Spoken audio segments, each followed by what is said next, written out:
Hi, welcome back to my channel and welcome back to me. I was actually away last week for a fun, fun family camping trip.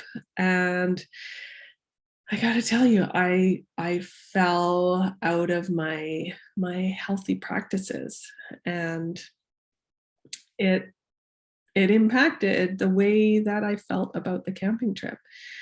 There were a lot of different factors that distracted me from focusing on how I want to feel. There was a baby sleeping next door. Well, not sleeping, there was a baby crying next door. There was stinging nettle on our campsite that I, luckily enough, found. I had no sleep pretty much the whole trip because of the baby and noisy neighbors and various things. Add to that some impromptu surprise family visits from my in-laws. So what I had originally planned on being a relaxed, fun family trip felt by the end like a real ordeal. And at the same time, I kept blaming myself that I wasn't having fun. Even though I knew I was going through all these hard experiences, I still, you know, had this inner critic language of, you should be having more fun. And the whole time that that was happening, I would continually tune out from my family. I just wanted to read my book. Um, and I lost the engagement that I originally wanted to have with my family. But by the end, when I finally kind of listed things out and realized that I was having all these challenging experiences, I also recognized that I was sharing these challenging experiences with everyone in my family. And of course, we were all kind of on edge. When I had that realization, that's when the compassion and empathy grew, both for myself and for my family. And by the end, we relaxed and we did have a good time. So the reason why I wanted to share this with you is because we all do this, that we want to be um, happy and positive role models for our families, for our kids all the time. And sometimes that translates to this belief that um, I need to be happy all the time and I need to be positive all the time, or else I'm not being a good role model, when it's it's really unrealistic to imagine yourself always being happy all the time, or um, not allowing these other factors and other emotions to come in. So through this experience, when I started um, having that compassion for myself of like, yes, of course you're tired, and that's why you're not feeling like your super bubbly, happy self, and sitting with those uncomfortable feelings, that's when the pressure started to ease for me. Um, because really, if we try to be positive all the time, or we imagine the idea of trying to be happy all the time, like if you imagine emotions being like a roller coaster, you wouldn't want to be on that up all the time, because it would downplay the ups if you never have the downs, right? It would basically just be flat. You wouldn't actually notice that it was an up if there was never a down. And when we practice gratitude for, it sounds weird, but practicing gratitude for those other emotions, it helps us to enjoy the full spectrum of all of it. So rather than doing a tapping today, I wanted to give you a bit of an exercise to start practicing, is to start practicing noticing what you're feeling, um, without trying to change it in any way. And this is what I started doing at the end of the trip, was like just noticing it, like, oh, I'm tired, I'm grumpy, I'm frustrated, I'm feeling these things, and just breathing into those feelings, noticing where you feel it in your body.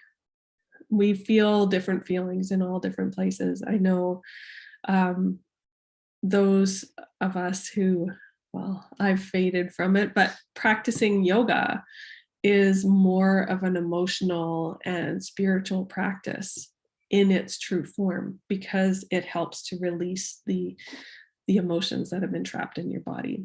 That's why tapping is such a somatic practice as well, because it connects your body with the cognitive practice of thinking. So allowing your feeling, like noticing in the feeling where you feel it in your body, and as you notice it, allow it to grow in intensity as much as it wants to be. You can encourage it rather than retreating from it. Continually reminding yourself that you are still safe and you are still physically present. Um, we've been taught to kind of avoid those negative feelings, but it's a good reminder to be like, yeah, okay, I'm frustrated, but I'm safe in that frustration. I don't have to run away from it or try to mute it or avoid it in any way. It's just a feeling. And once you've practiced with that, um, I like to journal on it myself, because then I kind of remember when I'm thinking, but you can just kind of list it out in your head and tap out what you've noticed. So it can be just literally, I'm frustrated, I'm tired, I'm disappointed in myself, anything that comes up with these feelings, and tapping that out. That venting exercise is a great way to be present with your feelings and expressing them. This allows that energy that would otherwise kind of get trapped into your body. It allows that energy to flow through, and it gives voice to your feelings. Because again, that inner voice, when we are not practicing being present, it's just running unchecked all the time, and it's 90% negative. So giving voice to those feelings and just letting them be, practicing this observation skill will help to neutralize that charge. Instead of like, ooh, that's a scary feeling, I don't want to think about that, it's still there. But if you practice like, oh yeah, I'm really frustrated, um, it reduces things. Instead of it being this, whoa, it's a big scary feeling, it's like, oh, okay, that's what frustration feels like, that's what it is. It will also help to neutralize any judgment that you hold against that feeling, whether you have told yourself that's a bad feeling or a shameful feeling, or good moms don't feel that way. Any subconscious belief that you have around feeling that feeling, so that you can be around it without feeling like you have to flee it or fight it. It's just a feeling. All the feelings are valid and they get to have their turn being felt. So from there, once you've kind of vent tapped and journaled it out, thought it out, you don't have to journal if you don't feel like you have the time, but just practicing this, like, okay, there it is, that's what I'm feeling. You can carry on tapping and get into curiosity, like, when did I feel this feeling before? Or um, how would it feel to let it go? How would it feel to choose something else? Anything like that. Or if you're really feeling positive, you can move into affirmations like, I am choosing to let this go. Even though I had this feeling, I am choosing to release that pressure. And just carry on until the emotional charge is lowered for yourself. So, all of this to say, I just want to encourage you to understand that you are learning how to parent yourself. A lot of us growing up were taught to be scared of our feelings, and this exercise will help you to recognize that they're nothing to be scared of. They are just messages and signals from your brain of how how your inner self is communicating with you. So when you start to imagine that inner matriarch within you who already knows all the things, who already knows um, how it's all going to work out, and she is keeping you safe and comfortable through this experience, you will become more comfortable just looking at your feelings. If I see myself not just as my one self, but there's so many selves within me. There's my younger selves who have grown up with all of these old beliefs. There's the protector selves who they protect. They want to keep that inner child safe from feeling those scary feelings again. And then there is the inner matriarch who she is the wise woman, the wise self who knows how it's all going to be, who knows that I am safe and loved exactly as I am. And I don't want to say she's my best self, but she is the one who has all the abilities already. And she is within me. So having these parts of self, it's like a constant inner dialogue of who's getting a turn to talk. And I want to keep bringing it back to my inner matriarch. I went a little bit off track, but I hope that makes sense. And I will be talking more about parts of self as well. Sorry, I am recovering as well. It's been a fun summer. So